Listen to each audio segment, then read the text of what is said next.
Hi అండి, అందరికీ నమస్తే. చూడండి, ఇది వచ్చి వైజాగ్ ఇంటి వెనకే శ్రీ శ్రీ లక్ష్మీ గణపతి ఆలయం. బాగుంది కదండి.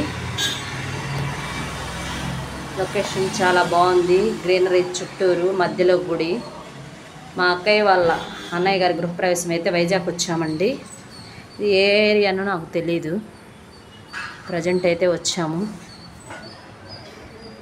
వాళ్ళు ఇక్కడ అపార్ట్మెంట్ తీసుకున్నారు. గృహప్రవేశం ఈవినింగ్ అండి.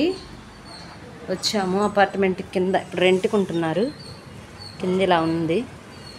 చూద్దాం ఇంట్లో హడావుడి ఎలా ఉందో చూద్దామండి. పదండి, లెట్స్ గో. ఈ స్టెప్స్ అండి, పైనుంచి కింద దిగుతున్నాను.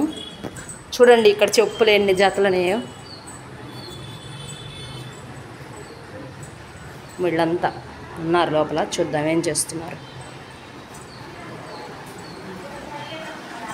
ఏంటి మొబైల్ చూడు.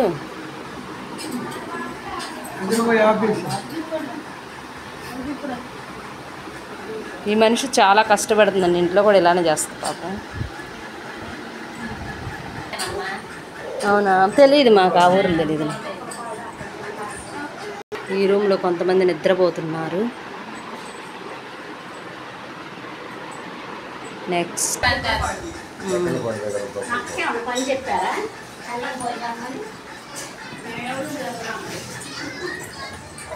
హౌస్ ఓనర్ ఈ అమ్మాయినండి. కంగ్రాచులేషన్స్ అమ్మాయి, మంచిగా ఇల్లు కట్టుకున్నావు నువ్వు.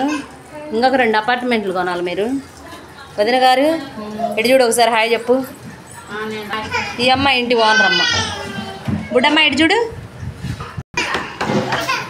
హాయ్ ఫ్రెండ్స్, హాయ్ చెప్పండి. Hi guys. చెప్పు. హాయ్ అండి. ఈ బాబు వచ్చేసి deputy CM Pawan Kalyan fans. చూడండి డైలాగ్ చెప్తారు, చెప్పండి. అబ్బాబ్బాబ్బా ఏం చెప్పాడండి. ఇంకా అది ఒకటి. ఇంకా నేను ఇష్టపడుతున్నా అంటే ఆయన నిజాయితీ కోసమే నేను ఇష్టపడుతున్నా. సినిమాల్లో కూడా నాకు ఇచ్చే అనుకున్నా. ఫ్యూచర్లో మీరు ఏమవుదాం అనుకుంటున్నారు? నేనైతే ఫ్యూచర్లో మీరు ఏమవుదాం అనుకుంటున్నారు? పవన్ కళ్యాణ్ చూసి మీరు ఏం నేర్చుకున్నారు చెప్పండి. నిజాయితీ మాత్రం నేర్చుకున్నా. ఫ్యూచర్లో నిజాయితీ మాత్రమేనా, ఇంకేం లేదా? ఏమవ్వాలనుకుంటున్నావు? నీకు ఏమవ్వాలంటే